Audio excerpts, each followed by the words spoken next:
Good morning everybody and welcome into a different video today because we're going to be talking about these guys. You may be wondering why we're zoomed out, but don't worry, that will change just momentarily. Back in May 2024, LEGO released a honestly underrated CMF series, Series 26, the Space Series, and I had a blast, pun fully intended, picking up the characters I wanted to find. And one stood out, which is what you see in front of you guys today. This is the Ice Planet Explorer, and well, I couldn't stop. So 5 months later, and now the series is retired, I can finally start to talk to you about my small problem.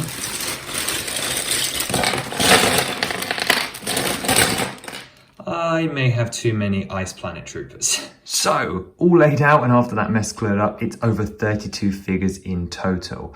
And I built up this army, even though we're not going to call it an army, which I'll come back to, over a period of about 5 months, searching through boxes and boxes in every town and supermarket I visited here in the UK. I really don't want to know how much it cost me. I really haven't counted. The point is that I am happy, and it is a fairly large force too. So the reason we're not going to call it an army is because of the lore. That's right, we are here today to get creative, do some world building for these guys, and sort of come up with some background, because these are basically a redux, a souped up figure of the original 90s LEGO theme, Ice Planet 2001. So we're going to be sort of a homage filled story, a new adventure for these guys on the planet Christo, which is where their adventure really took place. So with this project, I'm going to discuss the impetus of why they're going on the mission. We're going to talk about the main cast of characters, which is mostly these guys along the front, and just sort of introduce you guys to the world that I'm trying to build for this display, in a sense that I want to do. And I'm going to talk to you about the variation, because that's one of the key things when army building, which this isn't, but including some variations, some named characters, which is super fun. So let's start by just taking you a quick overhead and showing you this expedition force in its full glory. So these guys aren't lined up on a plate yet. I don't have my white base plates for me, but you can sort of see how many of them there are. You really can't do this justice at a long distance. So we've got this massive lineup of guys that are pretty much identical. The only variation I've added to these ones at the moment is that some of them are holding their weapons, some will have it on their back, and some won't have any at all. I believe one of them as well, let's see if we can find him, actually has two. Yeah, this one here, who's got one on the back and then one there, which is interesting again. And most of those extra blades have come from the fact that the armor pieces and say the captains up here don't have any, so they gave us some extra blades and helmets to work with. In the back side, we have two of these robots who you'll learn about a little bit later on, and these are of course particularly useful on a frozen planet because they can do heavy labor and so on. And then out front of that group, we have our named characters at the moment. There's no not saying that I'm going to name the rest of these. I probably will, but you obviously can't tell these apart. Everybody else either has a unique face or a unique item, like Ryan here, who has a cape. And of course, you're going to learn about their backstories in this video. In the center, of course, we've got the Penguin Armada, which we've got plenty of. I really want these guys to have enough of them to scuttle around a base whenever we build a display for this, so that's a lot of fun. And you can see a couple of them are customized, so some of these characters have got their own sort of unit, and then these guys here have special abilities, like we've got a rangefinder. And then this one's obviously an aerial scout who's blasting off there. And then at the front, we've got our two commanders who are in a slightly different outfit because they are indoors. These ones have got the white fur capes actually from a different series figure, and this one's using the original head from the minifigure, and this one's just a pure custom as well, who's got a ski pole here either as a walking stick or something like that. But that's a large force, so I think it's time we probably take a look at the story. Oh, and of course we've got some side builds. As I mentioned, we've got helmet stands and this little generator here, which I think is a nice build. Again, we're going to be expanding upon all this as I go, but really this is me sort of just testing the waters and seeing what I want to do.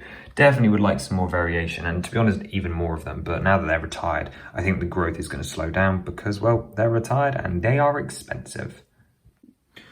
Okay, so story. I knew I wanted to pay homage to the original Ice Planet, which took place in the year 2001, which at the time that Ice Planet was made was actually still the future, which seems crazy now, considering half of you probably weren't born then. The Ice Planet faction were a rocket research group that had their base on the ice world of Christo, and they'd regularly come into the Spirius faction, which they'd be in conflict with, who would steal their tech because they were villains, and these guys were sort of, I don't know, corporate or peaceful. They were sort of in the middle, were protected by the space police as well. Now, so our story is going to take place in the year 2100, so a few generations down the line, about 99 years. The previous expedition to Christo, the one that the 90s sets were based off, ended abruptly when a Blacktron incident in a neighbouring star system caused a cataclysmic change to the space around the planet Christo, which produced a field of nebulous debris that crippled the transports of the crew, stranding them on the planet and allowing their top secret research to go missing, and it never made it back to the company because the debris blocked communications, of course, as well. What's more, the debris is so dense that no help could reach them, meaning that nothing could ever be recovered. But as this big belt of damage and mess sort of rotates through the star system, there's a sparse enough gap every 4 years that allows spaceships to pass through. However, it would be a dangerous and isolating mission, especially if you didn't have 4 years of supplies with you, obviously, to wait for the next gap. But without a new breakthrough and their supply of trans-neon orange crystals, the company that funds the Ice Planet expeditions had their slump of sales of rockets, and they started to look toward these unsafe options, which became more and more lucrative. So in order to avoid bankruptcy, the corporation put together a brand new expedition, now in the year 2100, to return to the planet Christo. Their mission would be 4 years and it would last between 2 safe windows, and their goal would be to gather crystals, collect the lost research, and unravel the planet's mysteries and what happened to the old crew, who of course have not been seen since. And that is the stage setting, really. It's a rough idea of what I want to go down during the mission, sort of what twists I would expect to happen to these people, how we could extend this if it was a real play theme, of course, because I still want it to feel very Lego-like. But that's really not for today. We'll come back to that in future videos, or in the actual display, we'll have some of that environmental storytelling. Also, we're pointing out that the planet has warmed a few degrees due to the debris belt's presence, meaning some opportunities to play around with literally thinner ice and maybe some warmer environments, although I still want it to be an ice planet. I just like the idea of a mud cave, I think is pretty much all I want. But basically, I want to build a display for these guys, and I wanted just to have lore alongside it to go with it, so that people could point at the certain characters if it was on display, or have a look for certain Easter eggs, and just really be able to tell a story. And I didn't feel I could do that unless I worked out what the story was first. And I also want to upgrade some classic vehicles, add some new ones, and of course build some personalities for the characters and connections between them, just to make it feel like a cohesive team and story, but that will take some time. In a sense, I'd like to have a logbook at the end of the project, I think, that sort of has crew logs and mission logs and stuff, very similar to what we've done with the CSS if you've been to one of my 2 convention appearances, or the more I will be doing in 2025. For today though, let's have a look at our named teams so far. There will be some later additions and I'm open to suggestions, especially because we have all of these guys along the back which don't have any names or personalities, and I would like them all to have a name eventually. But for now, let's take a look at our core crew. First up, we have Kyra Kelvin, who is from a multi-generational spacefaring family. She's fiercely passionate commander of the expedition, and she's determined to finish the mission and unravel the planet Christo's mysteries. Obviously, majority, so her outfit here is set up for indoors. She's got her communications as well and a helmet, so that if she has to jump outside, she absolutely can. And she is joined by Peterson, who is the second in command and the liaison to the corporation. Nobody knows his first name, which isn't really a mystery, but just something that's never come up. And he's the man to consult with any problems on the base. And while he might be past his prime, he is also always ready to lend an ear. Again, similar indoor outfit with the white collar. And then, as I mentioned, we've got his sort of walking stick, which is just so happens to be a ski pole as well. Let's take a quick look at the classes of different things that we have. We have the heavy armor, which is sort of your base character, really, or like what you would wear outside in a sense. The full Ice Planet suit is used for every mission beyond the ridge. Its climate systems maintain the wearer between minus 240 degrees Celsius and 100 degrees C. The bulk may slow the wearer down, but with protective armor, large battery, and short-range comms, it's a crucial piece of kit for the mission. And as I said, this is just the standard CMF version of the figure. I said that this one goes beyond the ridge The ridge is sort of a slightly warmer, still cold, still freezing, but a slightly warmer area where the actual base is. If you go beyond it, things get colder, so you need this heavy armor, but otherwise you're able to sort of use lighter helmets, such as this one here, for other outdoor expeditions that are closer to the base. We also have some robot units. Specifically, we have the MACU unit, or the MACU. This is a medical and computational unit. They're a modified Spyros droid, which is the head you can see there, although just because it was a Spyros droid doesn't mean it was evil at any point. This unit is capable of processing large data and calculating probability and trajectories. Its large visor stops solar rays from affecting calculations. Its upgraded features make it a suitable field medic as well. And really, this was just an excuse for me to give one of the Spyros heads this orange visor, which just sort of separates it from these.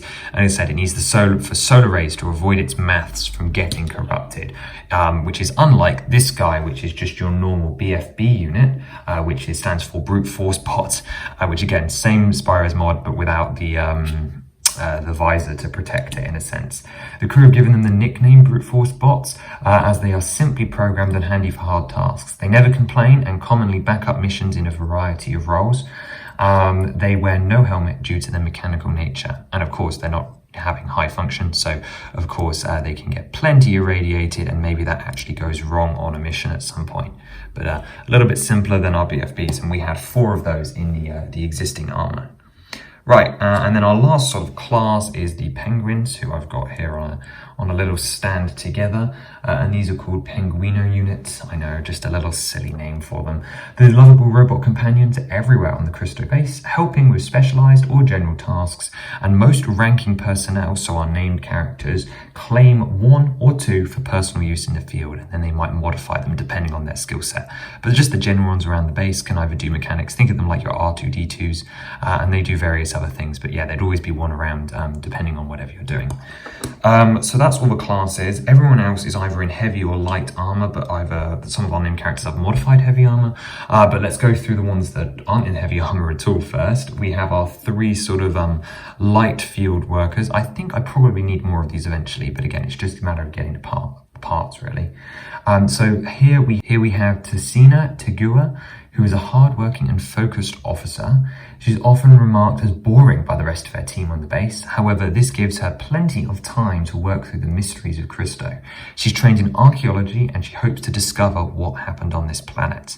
Only other thing to note here is, of course, the light helmet, which is actually inspired by the Ninjago City Market's Ice Planet tribute, which had the penguin on that with this visor representing Ice Planet. Actually, that was Ninjago City Gardens, my bad. And then, of course, this here, which is not a gun. It is using the same energy source as the wider chainsaws, but this one is meant for more precision. So you could see this is being used to sort of cut around a small circle of ice to make a specific hole. So a gentler tool compared to the chainsaws for cutting up rough ice in a sense. We also have Liana Price, who is the daughter of a system lord seeking a new life on her own. Liana joined the mission with no experience. Now she supports the excavations within the ridge and maintains the base. She's always eager to help, especially her partner Zen, who you'll meet in a moment. And again, yeah, same visor, again, just a slightly modified version of the energy blade, perhaps showing that it's sort of working, or perhaps this is literally a flamethrower attachment. Kind of down to choice, but again, more variation and a fairly simple adjustment. She focuses more on ridge stuff, as she has less specialist training, and perhaps she didn't really come to this mission properly like everyone else. But as I said, she's the daughter of someone else very important in the galaxy. And then our last of our 3 sort of ridge workers making up our trio, here we have Xander Boutet, who was kicked from the pilot program. Xander has a habit of imploding his good luck. Despite these self-destructing tendencies, his time on the Ridge team has been insightful and productive, gaining him some new friends. And I guess he's a little bit of a jokester and doesn't get into very many pleasant situations. It seems like he's got a little bit of a bad luck streak, backed up by that little face we've given him there. But yeah, those are our 3 current Ridge workers. Everybody else is equipped to go further out. That doesn't mean, of course, that our heavy armor troops can't help around the closer area but why would you wear the heavier suits if you're in that slightly warmer area? But let's get on to my favorites, which is sort of our main cast, and we'll start with Zen. So this is Zen Raleigh, who is a skilled leader beyond their age, wielding a long staff as a heat source, tool, or weapon. This unusual choice necessitates control and agility even within the heavy suit. Zen has nothing to prove and yet strives for more responsibility, but never compromises on the safety of the team. An upgraded or specifically difficult to wield version of the energy staff, which again using the same trans orange pieces just to create this energy. And as it says, it can act as a tool for obviously precision cutting. Still has one of the saws on his back, of course, as well, and a comms range. And he's actually wearing a belt here, which is in black, which actually came from the Inferno Squad battle pack, is where I got my copy from back in 2019. But yeah, this would not be the most agile choice to wear over the heavy suit, but that just shows you how much skill in such a clunky armor. And as we already mentioned, is with Liana as a partner, so these two are together. So we've got at least one cross relationship between our crewmates. Next up, we have Dr. Erin Lovell, who is a scientist and hobby novelist.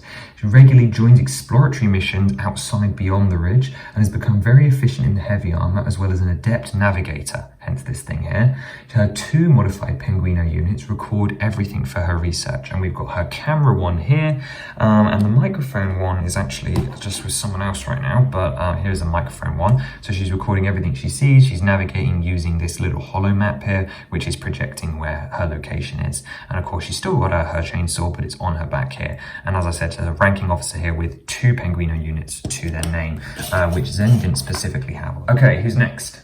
We have Araxes Faust, who is strong and competent. Araxes took the heavy armor to new levels by tinkering with his equipment. It led him to claim the role of blaster, cutting through large chunks of ice with an unstable cutting beam powered by a large battery pack. He might be strong enough to wield it, but it certainly isn't delicate. So he's our tinkerer or our engineer, I suppose, and he has taken the chainsaws and sort of destabilized it through methodology or through tinkering by giving it extra power, which is relocated in this beam, which does much of a faster job, but is a lot harder to control and certainly isn't as delicate. Hence why his Penguino unit is also modified with an existing chainsaw. So after he blasts big chunks of ice away under his roller's blaster, we've got the Penguino to come and carve it up and process it. So he's programmed this guy to do that for him. And you can see here, he's got this giant backpack on and this unstable beam, which was actually kind of inspired by sort of the instability in Kylo Ren's lightsaber, which I just thought was a really interesting concept for an energy weapon.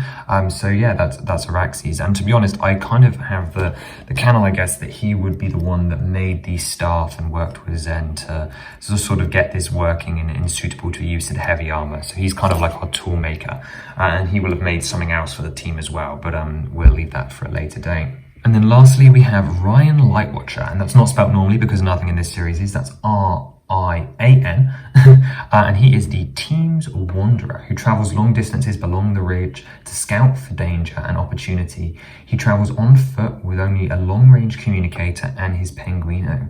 With this lonely lifestyle, Ryan takes a while to thaw out once he's back on base, but once he does, he loves the company of his friends.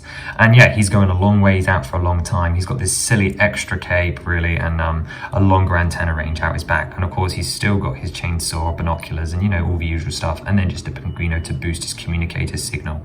But yeah, he's sort of the main character, I guess, or like one of the stand-ins, even though he goes out for long periods of time and then doesn't come back. It kind of makes no sense why he travels on foot, but I just like it. So yeah, no, he's really cool. And I just like the cape as well, which is just so extra and unnecessary, but I think it's super, super fun. We would also have sort of an interloper, someone who's not supposed to be here, perhaps Blacktron related, and one other thing which is known as Penguino Prime, which is literally just a mech suit for the Penguin units, quite literally described as a souped up Penguino unit that can lead field missions. Designed as a downtime project between Eren, Zen and Araxes, their creation may have gotten away from them, but not that anyone is complaining, which I guess opens up some nice silly options for us as well. I'm also pretty confident that the classic space crew will probably have a small role to play at something, perhaps when the 4-year mission is up and maybe things go wrong, allowing them to spend even longer on the planet. But yeah, that's all I've got so far. I've honestly got so many loose concepts that I want to think about, and that condensing them into one convention viable display is going to be super tough. I guess I'll have to cut some things out.